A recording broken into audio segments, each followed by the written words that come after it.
श्री स्वामी समर्थ. श्री स्वामी समर्थ महाराजांच्या प्रकट दिना दिवशी आपण श्री स्वामी चरित्र सारामृतची अवतरणिका वाचणार आहोत. आपण सगळ्यांनी ऐकावी. श्री स्वामी चरित्र अवतरणिका. श्री गणेशाय नमः. श्री सरस्वते नमः. श्री गुरुभ्यो नमः. श्री कुलदेवताय नमः.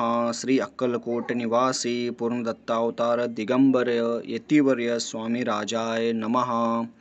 ब्रह्मानंदं परमसुखदं केवलं ज्ञानमूर्ति द्वन्द्वातीतं गगनसदृशं तत्त्वमस्यादिलक्ष्यम् एकं नित्यं विमलमचलं सर्वैः साक्षिभूतं भावातीतं त्रिगुणरहितं सद्गुरुं नमामि.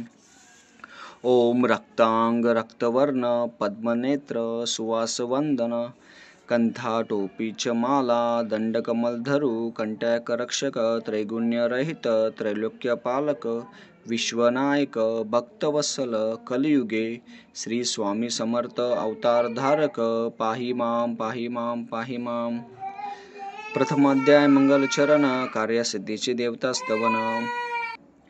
आधार स्वामी चरित्र कोण हेच कथन केले. श्री गुरु कर्दळतु मनातून आले स्वामी रूपा प्रकटले भुवर प्रख्यात झाले हे कथन. द्वितीय अध्याय 13व्या भक्तजनासी अक्कलकोट प्रवेश केला तिथेच महिमा वर्णिला. तृतीय अध्याय निश्चय स्वामीचे कराव्या छळ आले दोन संन्यासी खळ तेच वृत्त सकळ. चौथ्या माझी वर्णिले मल्हारराव राजा बडोद्यासी त्याने न्यावे स्वामीसी पाठवले कारभारासी. पाचवा तिथी कथा यशवंतराव सरदार त्यासी द्यावले चमत्कार त्यासी वृत्त समग्र. सहाव्यात वर्णिले विष्णुबुवा ब्रह्मचारी त्यासी स्वामीचरणावरी भक्ती जडली कोणे प्रकारे. सातव्यात सांगितले शंकर नामे गृहस्थ होता ब्रह्मनसग्रस्त त्यासी केले दुःखमुक्त. आठव्यात ती कथा खर्चून द्रव्य बहुत त्यांनी बांधले सुंदर मठ ते वर्णिले समस्त. नवव्यात केलेसे चिदंबर दीक्षित वृत्त वर्णिले. दशमात्या अध्यात ते ऐकता पुनीतच श्रोते होय सत्याची.